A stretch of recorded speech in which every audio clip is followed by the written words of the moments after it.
The lull period of the 2024 offseason continues as we wait for Baltimore Ravens training camp to begin. We talk about additions they could make in the meantime and why the Ravens should sign Justin Simmons. All that and more coming up next year on Locked On Ravens.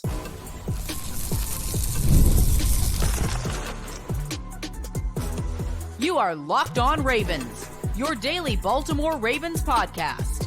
Part of the Locked On Podcast Network, your team every day.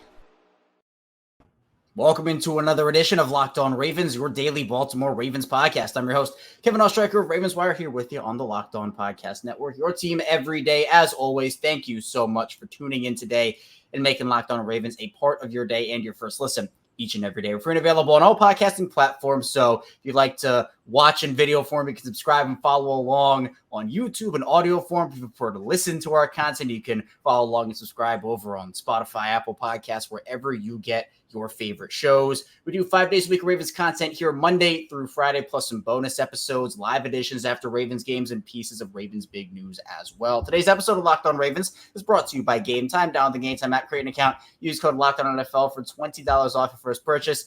Terms apply. We're back at this Purple Friday, so hope everybody has a nice weekend lined up. Here with me after 84 years, it is Rocco DiSangro of Fox 45 and the Ryan Ripken Show. Rocco, good to have you back. I don't know if you gave me another Kodak moment during my intro. You recorded the behind the scenes. I didn't see you do it, but it's been so long, Kevin, that I forgot to. So you're safe this time, buddy. You're not on your game. Got to get back on it. So the Ravens, I know, Rocco, not a ton happening since you last hopped on here. Obviously, OTAs and minicamp are now through. We're waiting for Baltimore's training camp. They're getting started a little earlier because they have that opening game against the Chiefs on Thursday night. Yeah. So rookies end up reporting July 13th, and the vets end up coming on July 20th. Now, that doesn't mean Baltimore can't be active during this time. I don't necessarily know how active they will be, but I wanted to dive into a guy in this show. Honestly, I've been meaning to do this one for a while, but things have popped up, and we've had to do other episodes and other topics. But the safety position for a lot of people seems to be the one that everybody is a little concerned about, not because of Kyle Hamilton and Marcus Williams. That, to me, is the best safety duo in the league, and there's not really a question in my mind about that. But it's the depth behind them. We know Geno Stone left for Cincinnati. That's a big hole to fill in that third safety role. And a lot more teams, Rocco, we know they like to use multiple defensive back looks, 3 safety looks, and Geno Stone was one of the main reasons why this defense did not take a step back after Marcus Williams had to go down with an injury.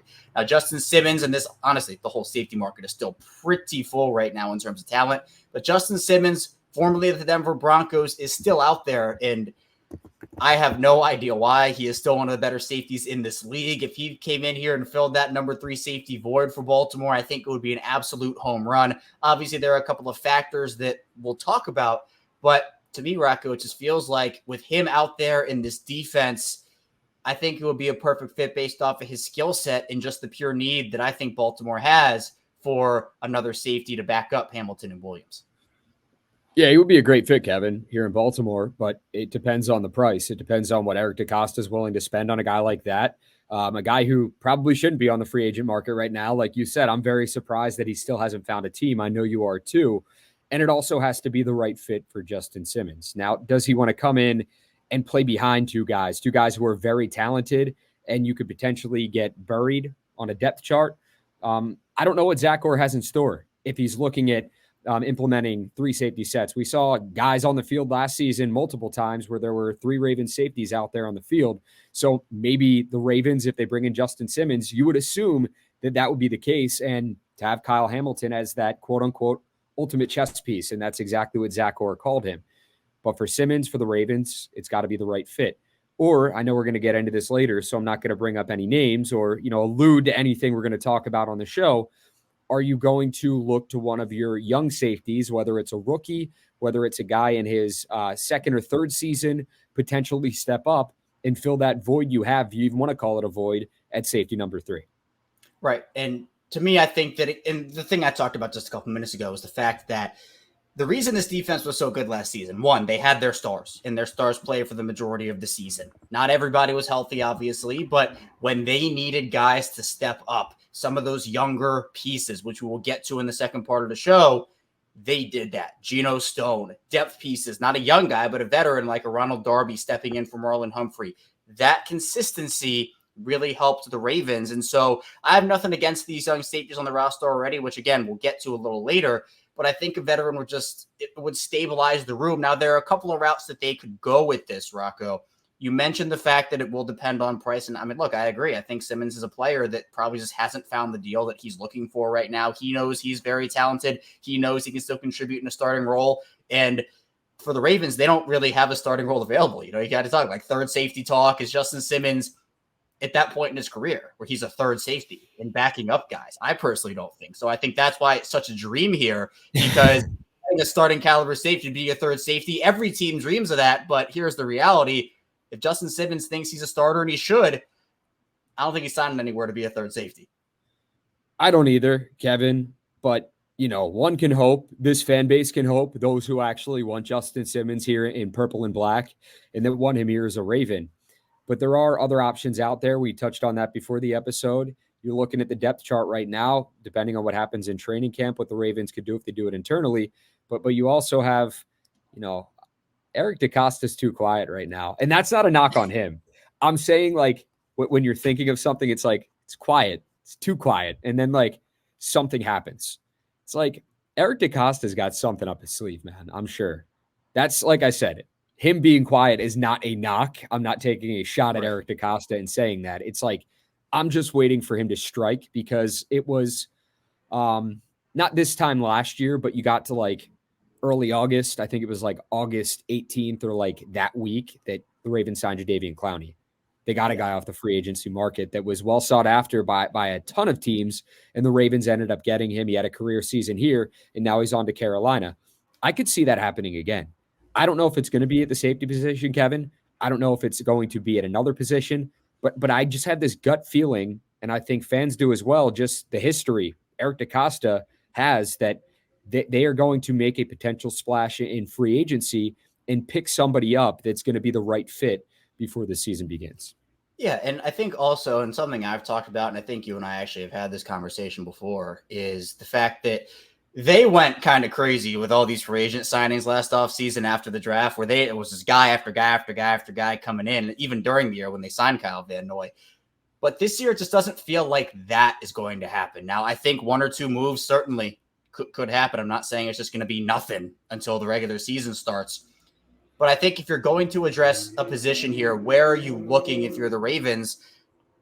Again, it depends on how much you believe in some of those younger players, but a veteran just could stabilize it all out, like I talked about. And you mentioned some of the other options on the market, Eddie Jackson, Micah Hyde, even if they wanted to go and bring a familiar face back who was not on the level of those guys, but Darryl Worley, who they seemed to love last year and who had been a part of their organization, was kind of on that taxi squad almost of elevation cut, practice squad, elevation cut, practice squad. They could maybe bring a guy like him back as well. But Simmons, with everything that he brings, he is more of the Marcus Williams. I mean, it's so weird to call him a backup. He's not a backup, but he would have kind of filled that role more than a Kyle Hamilton chess piece, where you could use Justin Simmons in a chess piece type role.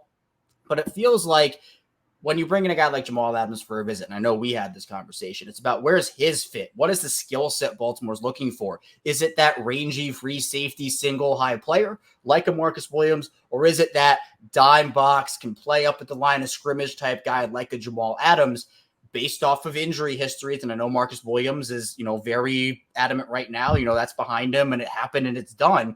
But in the NFL, you just never know. Williams had 5 incredibly healthy years with New Orleans before coming to Baltimore, and he's been injured in both of his years with the Ravens. So it happens. To me, I think that if you are trying to find a skill set, a Marcus Williams skill set over a Kyle Hamilton skill set is what I would prioritize here, because, I mean, we can face it, Rocco. No one's going to be Kyle Hamilton. Kyle Hamilton is unique in his own right. I mean, yeah, there we go. Great minds think alike. We had that down. Yeah. No, we do have that down. Absolutely. I've never been called a great mind before, but I do appreciate me looping you in, or looping me in with you, Kevin. I thank you for that, because it makes me feel good about myself. I got you. But yeah, you're right. Kyle Hamilton's one of one. There's not many, if any, Kyle Hamiltons in the National Football League. What he's able to do with his size, with his versatility, that Swiss Army knife, ultimate chess piece, Zach Orr called him, type of approach, not too many players at that position, if any, can do what Kyle Hamilton does. Here's the thing about Justin Simmons, just looking at his, resume, looking at his page. He was a second-team All-Pro last season and a Pro Bowler last season. He was the co-leader in interceptions in the league in 2022. This is a guy that, he's 30 years old, but it seems like he's gotten better or progressively better if you're looking at the accolades and what he's accomplished since he came in the league in 2016. And that's what you want. But then you think, you're like, okay, guys getting successful, trending upwards trajectory at 30 years old. At this age, when is that decline going to happen? Hopefully not soon for his case, because he's a super talented player. And he had a huge game against the Chiefs last year. One that really helped the Broncos win that game and seal the deal for them and got them out of a losing skid, and one that I believe earned him NFL Defensive Player of the Week. So he's got that going for him as well. He's played the Chiefs. He's got that experience. Who do the Ravens play week 1? The Chiefs. Who do you want to get past to win the Super Bowl? I mean, last year, the Chiefs. So if it's the right price, if it's the right fit, we've said it before, Justin Simmons could be the guy. But it has to be the right fit for both sides, because I don't see him coming to Baltimore if he's just going to be safety number 3. I could be wrong. But where he's at in his career, I just don't see that happening. Yeah, and look, I think that's why the Ravens should sign him, is because it literally is a dream type of deal. We can talk about it here, where it's like, now there are technically 4 ways that this can play out, honestly, for Simmons, Rocco. First of all, just for some context, 4 for $61 was his deal with Denver that he signed back in 2021. So for average, that's $15.25 million per season. You mentioned he was a second-team All-Pro last year. So if you're Justin Simmons, you're thinking, well, I just had this great year on a $15.5 essentially $1 million salary. The Ravens have about $5 or $6 million in cap space right now. Obviously, right at this point, that is not enough to sign Justin Simmons. You mentioned the price. That's exactly that. Now, there are 4 ways, again, like I talked about, this could go. It's about price and role. Justin Simmons could sign for a lesser price and have a lesser role, sign for a lot of money and have a big role, sign for lesser money and have a big role, or have that lesser role but sign for big money. So that was maybe a little complicated to follow, but essentially what the Ravens would have to do here is offer less money for a lesser role for Justin Simmons. And I think, in my opinion, that is something that is probably on the bottom of his checklist right now in terms of opportunities. But here's the thing. The Ravens give you a shot to win. And if Justin Simmons, and this is also, it's not like Justin Simmons is going to be, quote unquote, a backup. Like, technically, would he be starting? No. But in the NFL today, defenses, starting positions don't matter nearly as much as they do as, let's say, a starting offensive lineman or a starting quarterback, right? Is a third safety, you can still play an incredible amount of snaps. And at this point, maybe teams just, if Simmons is asking for around that 15, or maybe it's 10 or 12 or something, maybe teams just waiting him out and saying, we think you're a really talented player. We want you here.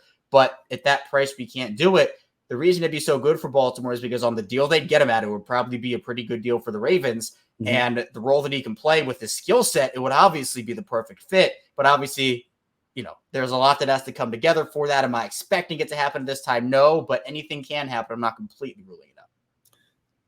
It would pay off tremendously for Justin Simmons if, he does end up signing with the Ravens and he does take a lesser price than what he's worth. If he ends up with one of these, not a ring finger, we're talking about a Super Bowl ring. That's what players strive for. When you're looking at a guy that's 30 years old, that's been in the league since 2016, probably wants to win. I would assume so. It's not just all about the money. And people have their opinions about that. Some out there think, these guys are getting paid. They don't care what happens. Like you and I, football players, athletes in general, they want to make it to the top. They strive to be the greatest, and they strive to win. Do you know anyone that hates winning, Kev? Not me. I don't know anyone who hates winning. I know me. A lot of people that hate losing. If Justin Simmons were to come to a Ravens team, he'd have a great chance to win a Super Bowl. Will he? Obviously, there's a long season to be played this season for the Ravens. But I'll tell you what, he'd have a pretty good damn chance right here in Baltimore doing so. Yeah, and for those wondering, the Broncos won the Super Bowl in 2016. And that 2015-2016 year, Justin Simmons was drafted in 2016. So right after they won the Super Bowl, Justin Simmons was in that draft class. So he did not win the Super Bowl. Unless my information here is wrong, which I do not think it is. Justin Simmons Still not a Super Bowl champion, so Baltimore could give him that opportunity. Coming up, though, we'll talk about the younger safeties on the roster. If the Ravens don't go the veteran, if they want to trust their young guys, who will have to step up for them? Stay tuned. We'll have to get to on Locked On Ravens.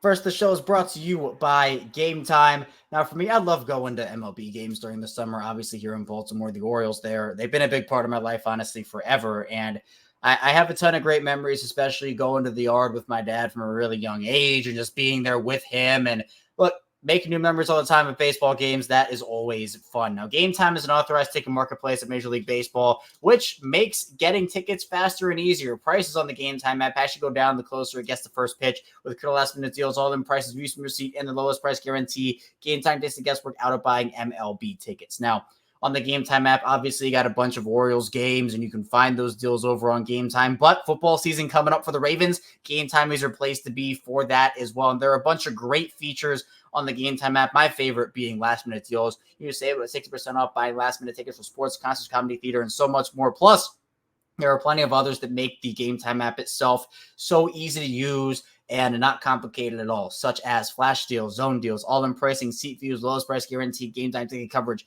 and so much more. Take the guesswork into buying MLB tickets with Gametime. Download the Gametime app, create an account, use code LOCKEDONNFL for $20 off first purchase. Terms apply. Again, create an account, redeem code LOCKEDONNFL, spelled LOCKEDONNFL for $20 off. Download Gametime to last-minute tickets, lowest price guarantee. We're back with our second segment of Locked On Ravens. Kevin Oestreicher and Rocco DiSangro still talking with you here on this Purple Friday. Rocco, Justin Simmons would be the dream. He'd be the perfect fit. But obviously, as sports goes, as life goes, not everything can be perfect. So assuming the Ravens don't end up signing Justin Simmons, I don't know if that they would pivot to another veteran, but let's just assume the roster is what it is in week one, like it is right now. You have Hamilton, you have Williams. That's not the issue. Yes. But your other three are Darius Washington, Sanusi Kane, and Bo Braid. I'm a big Darius Washington guy. I think that he could potentially have a Geno Stone type of ascension where, let's remember here, I don't think a lot of people were really wondering about, okay, Geno Stone, if he has to play another big role in 2023, is he going to be able to step up? Now, he did it in 2022 a little bit when Marcus Williams went down 2 years ago. But this past year, obviously the career high in interceptions and him being just an incredible stabilizing force on that defense, I think Washington can do that. But Washington has also been decently injured so far over the first couple of years of his career. Is this a position depth-wise that worries you? Or if they didn't add a veteran, do you think that they can get by even with an injury to Williams or Hamilton? I think that we're going to see the Ravens. I mean, I could be completely wrong, but it wouldn't surprise me if they brought Worley back just to add some depth. So you bring Worley back, you add depth because he doesn't have a home right now, and they need depth at the position, losing Geno Stone. You took Sanusi Kane late, and you know what? Maybe this dude will turn out to be an absolute stud, a late-round pick that the Ravens can rely on going forward. Like, he could be. He absolutely could be. But you don't know, man. You don't know what training camp is going to look like. These guys haven't even put on the pads yet and started, hitting or going through those types of drills. It's like once training camp hits, we will get a good idea of what it's going to look like. But all signs right now point to the Ravens potentially relying on our Darius Washington to be that safety number 3 at this point in time. And that can change, but he's a guy that's dealt with injuries as well. So you got to factor that in because you have Marcus Williams, who's dealt with injuries his first 2 seasons with the Ravens. You got Kyle Hamilton, who's a little banged up this offseason, but he's expected to be fine. It's not expected to be anything major from Kyle Hamilton. And then Washington, who's dealt with his fair share of injuries as well, man. So you're looking at that. You're like, okay, can we rely on this guy to stay healthy if we're going to call upon him to be our safety number 3? If we're going to ask him to step in a significant role, not only if one of our guys goes down, but even if they don't go down, if we want to run 3 safeties out on the field, can we rely on him not to get burnt or be the guy or be a dog? And you know what? Our Darius Washington, I hope he can be that guy for the Ravens. John Harbaugh was asked about him on the final day of minicamp, and he said he's looked really good. I feel great about him. He's already established himself. He's played in the games. Every game he's played in, he's played well. Looked great in practice. Let's get him out there and get him in some more games. That's the goal. Listen, I'm not comparing these two players by any means, but if you guys are Orioles fans out there, I know many of you are, you talk about players needing reps, players needing an opportunity. You look at a guy like Heston Kjerstad, who maybe hasn't gotten the opportunities that he thinks he should be getting. You play him a little bit, good things happen. He hits a homer on Thursday night, his first of the season. Ardarius Washington, sorry, I know Locked On Orioles has their own thing, but I'm just trying to put things into perspective. No, I got you. Ardarius Washington, same thing, man. If he gets an opportunity, maybe this guy could be a significant piece of this defense, and the Ravens can rely on him.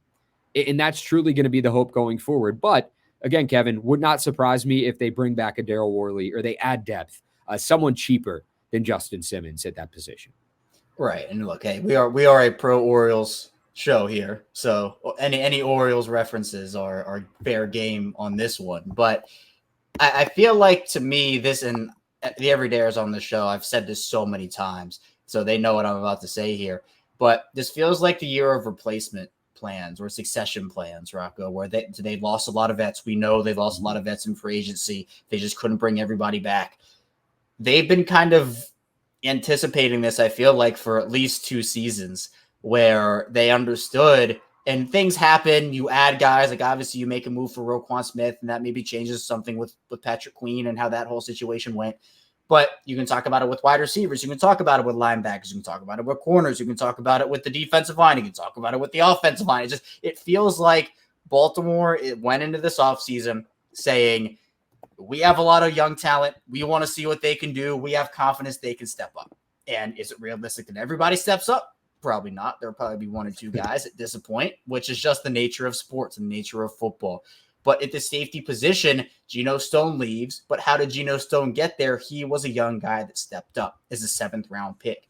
I don't necessarily equate my personal, opinion on how guys are going to perform based off of draft status. Undrafted free agents have had Hall of Fame careers. 1st round picks have busted out in 2 years in the league. I mean, that doesn't define everything. So Ardarius Washington being an undrafted guy, I think that scares a lot of people. But the thing that I think scares more people is the fact that it is 2 undrafted players and a 7th round pick. Yeah. And 2 of those guys are rookies. And one of those guys has been an injury scare for a little bit. Doesn't mean I don't believe in them. I think that they can totally step up. But I think your idea of bringing back a Daryl Worley makes sense because it does not break the bank, first of all. I think he'd be more open to playing just a hybrid 3rd, 4th role. And the thing about this too, Rocco, is defensive backs, a lot of these guys can play corner and safety now. I mean, it's rare. I mean, it's not rare. I shouldn't say that, but it is becoming more and more common that you see corners that can flip out the safety and safeties that can flip into whether it's slot or on the outside. And Ardarius Washington can do that. Daryl Worley can do that. And I think the Ravens value that versatility. So I'm interested just how much they value it in terms of how they go about the safety position the rest of the offseason. Yeah, I would agree with that too, Kevin. And, you look at a guy like Sanusi Kane, who the Ravens took in the 7th round, and there are going to be a lot of questions with him because people are like, all right, who's this 7th round safety we got? Who's this guy we're bringing in? Like, we want to know more about him. And when they drafted him, Eric DaCosta, he kind of, I don't know if he compared him to this player, but this is the quote. So he said, they don't draft a lot of non-combine players first and foremost. And so they took a shot with this guy. They thought he did a lot of things well. They thought he was a tough guy. And they basically said he's like, it kind of harkens back to Haruki Nakamura, who he drafted, who was a non-combine buy back in the day. Sanusi's a guy that does a lot of things well. Tough player, good ball skills, should play on special teams. He's a guy that they're talking about David Blackburn, can talk more about. Some of the scouts really liked him. Defensive backs coach Doug Mallory liked him as well. I had a chance to come here in Baltimore and visit with them. So that's what you're getting right now. If there's like an unknown with Sanusi Kane, now you know a little bit more about the guy. Maybe they can rely on him. But yeah, again, if I'm going to take a player that's been in the league for a few years and a player that was drafted in the 7th round that I know nothing about right now, I'm going to look at Ardarius Washington at that guy. But the tides can change, man. it's going to be a long off season, still plenty left. And once we get into late July, we will know so much more about what that position is going to look like. Yeah, and look, I think that, again, Washington is a player that, in my opinion, has done a lot in terms of increasing his stock over training camps ever since he's gotten in the league. The thing is, there hasn't been necessarily a ton of opportunity, and he hasn't been able to stay healthy. So if he's able to stay healthy and he's able to get more of an opportunity, like you talked about, Rocco, it could be a big year. Plus, by all accounts, he's looked pretty good so far through OTAs and minicamp. Now, again, we'll learn more once the pads come on and training camp gets more underway here. But I still think a vet would be the right thing to do to just stabilize that room. Doesn't have to be Justin Simmons, although that'd be the perfect fit. But if it's a Daryl Worley, I know it wouldn't necessarily excite a bunch of people. But I think, again, any vet would just bring a tad of disability to that room. Coming up, though, we'll talk about Ronnie Stanley, his expectations, as that's trending a little bit right now. So be sure to stay tuned. Plenty to talk about on Locked On Ravens.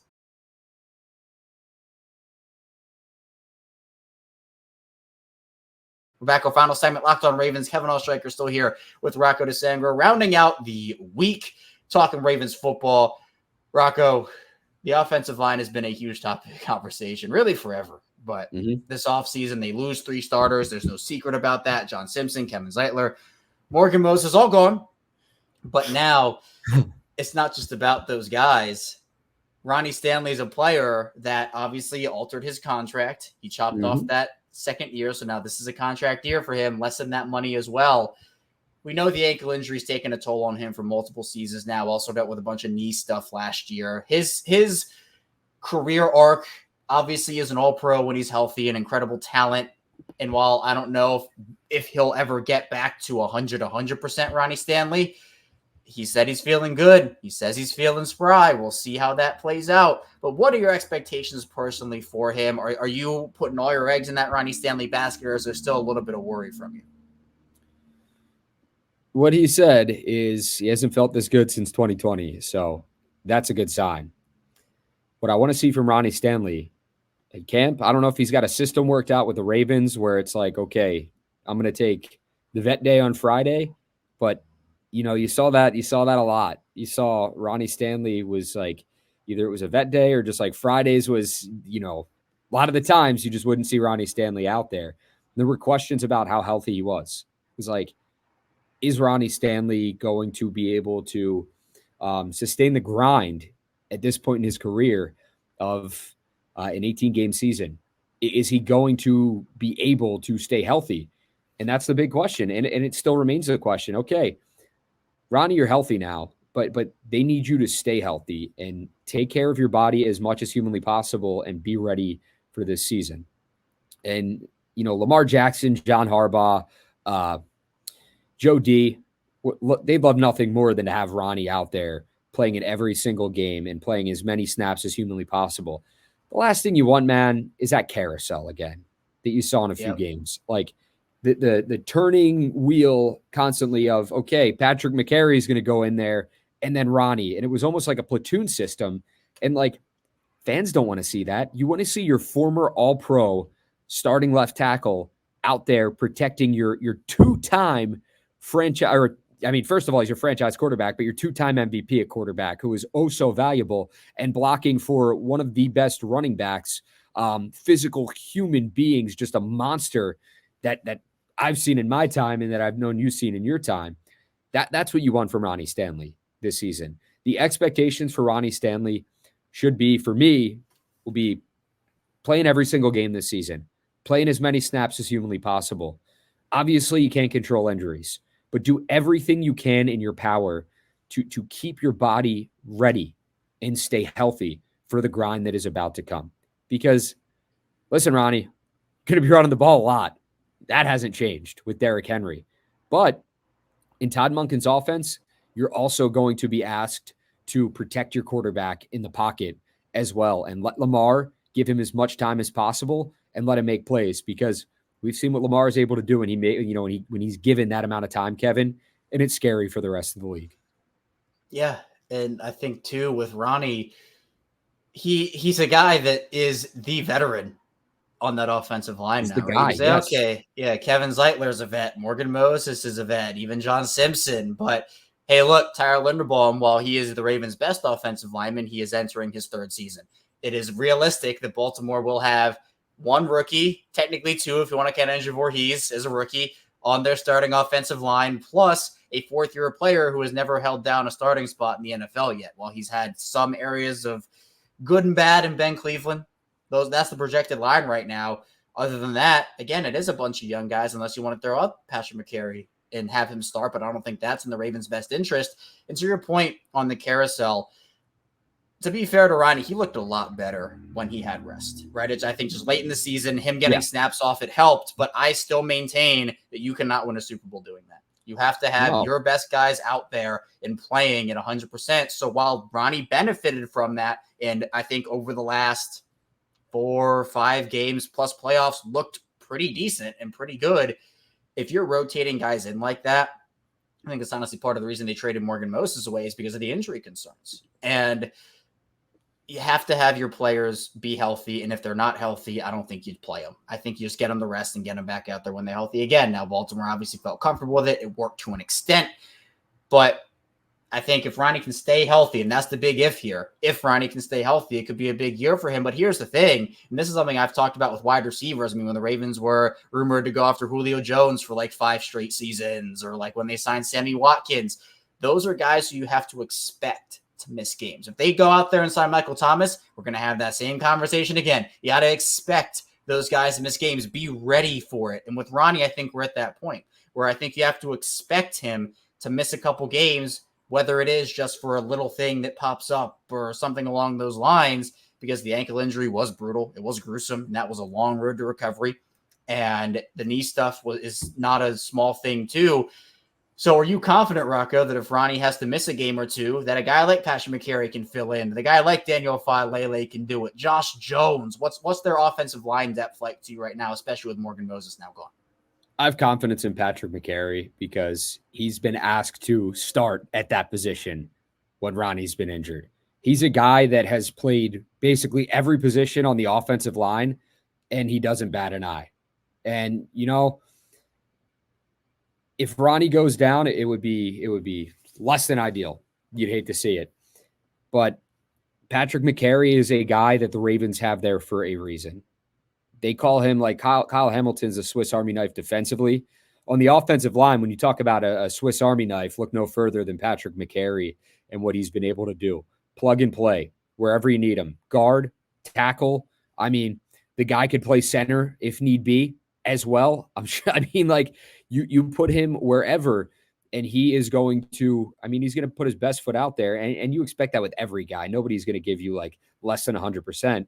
But at times he can make it look seamless. And I'm not going to say that that's going to be every time. Like, I don't know what Patrick McCary starting at left tackle would look like for 15 plus games in a season. And I hope that's not the case. Not because I don't like the guy, because I want to see Ronnie Stanley healthy. So we'll see what happens. A healthy Ronnie Stanley helps the Ravens win a Super Bowl. That's one of the key catalysts here, because if you're cycling in and out offensive linemen, if you're trying to figure things out, and that's one of the key question marks for me this year, Rocco, is how long does it take that offensive line to gel? 3 new starters is no small thing, especially when you have to get all these guys up to speed, or you don't necessarily know. It's a couple of young guys. That's tough.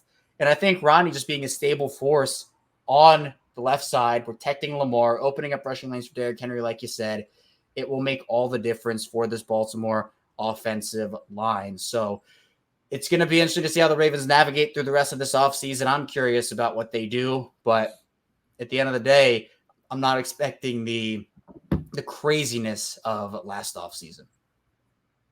Yeah, and I'm not either, because last offseason was I don't know how many times that's going to happen, but yeah, I think it's going to be we're looking at, the Ravens made their splash early in getting Derrick Henry. That was their cannonball, mammoth size cannonball. Yeah, looking at Derrick Henry and just like how massive of a human being he is, but that was a splash they made, and so you got your 2-time MVP at quarterback. You have a former offensive player of the year and a machine at running back. Now it's time to all right, training camp, the dog days, whatever you want to call them. See who's going to step up, man. I'm really excited to see what's to come from this team at the end of July and see these competitions and these battles, because that's the best part, Kevin. Seeing them shape up, seeing certain guys like a John Simpson last year who had ups and downs in his career get to, basically just, you saw what he did. The competition, it was him, and was it him and Salah last year? Correct me if I'm wrong for that. Yeah, Ben Cleveland was in there too. Yeah, exactly. And for him to grind and work his you-know-what off and earn that starting position, it's one of my favorite parts, man. That's why everybody likes Hard Knocks so much and really enjoys it. And I know the Ravens get it mid-season, so we're not going to be able to see that. But we'll get to see that and enjoy it. And this fan base will as well, because the Ravens do their own Wired thing as well. So, yeah, exactly. You get Hard Knocks, you get the Wired, you get, the NFL Films doing their thing. I mean, tons of Ravens content coming from all different angles this season. And of course, while we don't have all the fancy film going on over here on Locked On Ravens, we do give you 5 days a week on this show. Rocco, really appreciate you, though. Thank you so much for hopping back on with me. It's been a while, but it was a great conversation. Be sure to tell people where they can find you and what you're working on here. They can find me on X at Rocco DiSangro. It's right down here. Right down here. Yeah, there you go. On the Ryan Ripken Show with Kevin. We do shows Mondays and Thursdays on YouTube, Fox 45, anchoring here. Me and Ryan do Rip and Rock and Orioles podcast. And just trying to continue to grind and enjoy my time here in Baltimore. It's great. Love this place, and looking forward to seeing people out at M&T Bank Stadium this season or at Camden Yards for Nose game. So let me know.